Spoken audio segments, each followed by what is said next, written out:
Hello and welcome back to my channel. My name is David, and today we are doing some AuthorTube stuff yet again.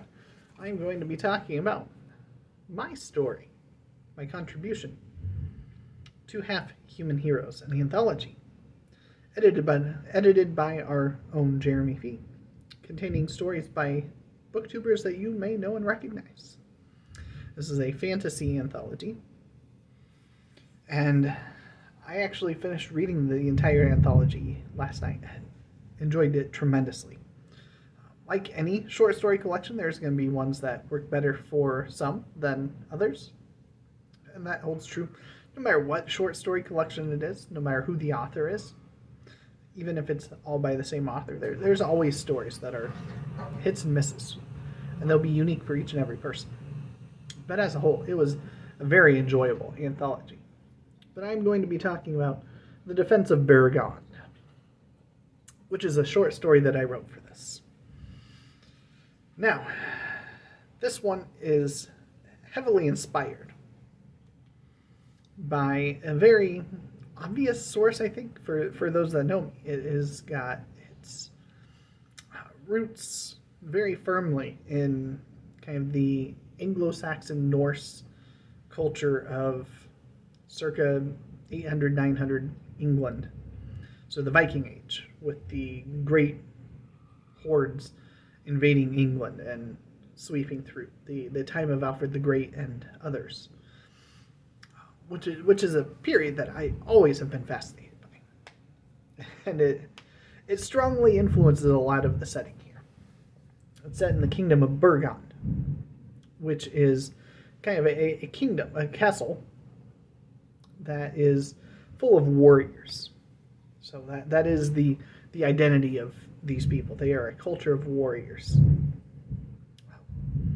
And so that is where they rest their laurels, is on conquest, on their prowess in battle. And it is made up of two different types of people in here. You have the warriors, the humans, and you have the half-humans that are present there. And it is hinted at very strongly within the story that these half-humans are the children, and I guess, in some cases maybe even the siblings of the humans present in Baragon. So in the case of our main character for the story, Tyrlock, he is a half-human. He has a parent who is somewhere there in Baragon. We never know who it is. We don't meet them. They don't play any kind of an important factor, other than the very obvious reasons that Tyrlock is half human and half a different creature. And so he has blue skin, he has wings. So no matter how he wants to hide it, no matter whether he wants to hide it or not, he can't hide the fact that he is not fully human. So that is my play on the idea of half-human. So in this society, the half-humans are basically the servants within the castle. They are the kitchen scullions, the maids, the lesser folk in the kingdom. The ones that are what keeps the day-to-day tasks running, that keeps it all put together. But they don't have any sort of privileges. They don't have their own living quarters. It's kind of a common area where they're all kind of grouped together because they are the unspoken shame of that society. We don't see or hear from any of the parents, so it is assumed, it could be assumed, that these children are probably the result of their conquest of these warriors, the prowess, part of the spoils of war. You go, you pillage, you plunder, and you take the women, and the children that result of that become this lower class in Baragon. So Tyrlock is one of these, and he dreams of a day when he can join them in battle to prove his mettle, prove his worth, and earn a place to feast with the rest of them. because very much in the way of the Viking Age era, feasting is a big part of that society. Feasting, drinking, telling stories of their heroic deeds in battle. All of that swagger type of approach that you would probably expect from something like that. You know, the mead hall is packed full, and the mead is definitely flowing there a lot of nights. And so Tyrlock wants to be able to join in with that, rather than serving them meals, to take part in those meals and to be able to share table space with them and recount daring tales. And he grew up hearing stories of half-humans that have done such a thing. It becomes the driving factor of what he thinks is going to happen. And the story opens with word coming into the hall that a monstrous army, vast in numbers, is approaching Beargond. So this is his chance. You know, of course they won't send me to go off to conquer somewhere else, but surely with some enemy force raining down on us, they're going to put me out there, even if it's on the front lines, to fall on the sword, basically, to be what slows down this enemy force. I will have my chance. And so that's what drives this story forward. I really, really enjoyed the story.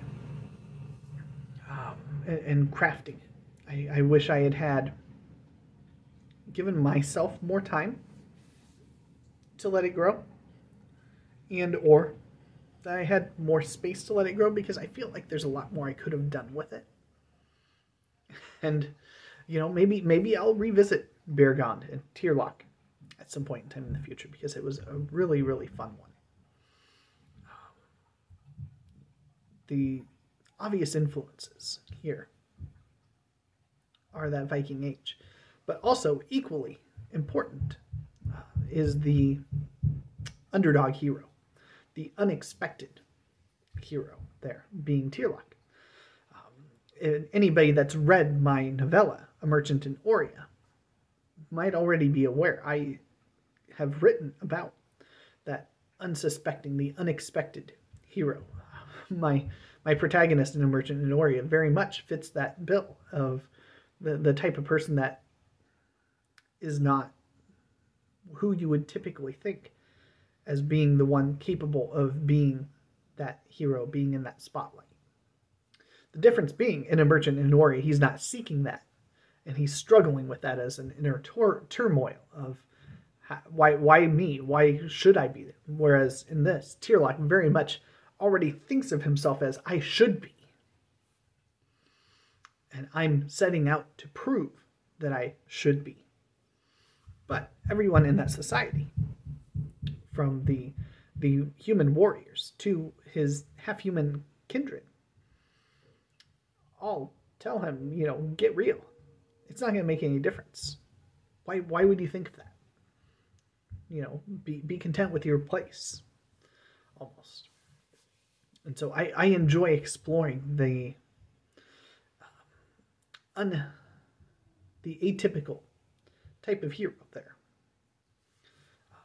I wanted to, when I was writing the story, the thing that started the wheels turning in the right direction was I wanted a story where the battle in a shield wall takes place. So that is one of the center points of that Viking Age battling. The Anglo-Saxon period is two armies forming up into a wall of shields and pushing on each other and trying to gain that momentum, to get that traction, to find that crevice of an opening to break the opposing side. That's another part that, you know, because of time and space constraints, feels still a little rushed on rereading it. I would have loved to expand that out more, but, you know, I'm very, very happy still with what it turned out to be. But that was one of the things I really wanted as kind of the center focus. It's what I knew from the very start as I was crafting this, where it was going to lead, was that. I didn't know how it was going to begin. I didn't even know Tierlock and how his place was all going to fit in. I didn't know what the society really was going to be like, that there was the subservient half-humans. I knew that my protagonist was going to be a half-human. Thus, the title of the anthology told me that. But it wasn't until I started writing that I figured out what Burgond was as a society and what our protagonist is cast into. And a lot of it really was just focused on getting to that shield wall scene and then figuring out what, as a result from there, made sense as an ending. And one could argue that the ending is equally satisfying and dissatisfying. The protagonist certainly might have mixed feelings towards how it all resolves. And you as a reader might have mixed feelings about how it all resolves. But I think on reflection that it works out as a really sensible ending. Because that's another thing. I didn't want to, just because this is a character that I grew to really enjoy and care about over the course of the story, I didn't want them to feel like they got more than what they earned over the course of the tale. We all can think of examples of fantasy stories, fantasy books, where you get to the end and you're like, really? Okay, that person was a total Mary Sue, everything fell their way, and now they have the live happily ever after kind of ending. And so I wanted to avoid falling into really gifting more than what was earned in here, what would reasonably be earned, considering the setting, the society, the character himself, and the events that transpire. I think that I pulled it off well enough, but I'd be curious to hear your thoughts. In a couple of days, this is going to be releasing. So on May 15th, this is going live. I know some people have already started pre-ordering it. You can pre-order your Amazon Kindle copy now. I'll have a link to that down below. But you can also get the paperback on May 15th. You can order that once it all goes live. And I hope that you will, because it's got some really great stories in here. It's got some great contributors. And I feel like there's going to be at least a couple of stories in here for almost everybody. Whether or not you love all 10 of them, I don't think anybody would expect that out of an anthology. But I think that you will really enjoy it, some of them. And the ones you enjoy will probably be different than mine or anybody else's. And that's what makes part of it fun and exciting, to see which ones are really, really enjoyable. So there you go. Talking about half-human heroes, my story in there. Defense of Burgond. I hope you read it. I hope you enjoy it. Let me know. Even if you didn't enjoy it, I'd love to hear back from you, man. It's a lot of fun to write, to be talking about it, and see what comes from there. So I will catch you later.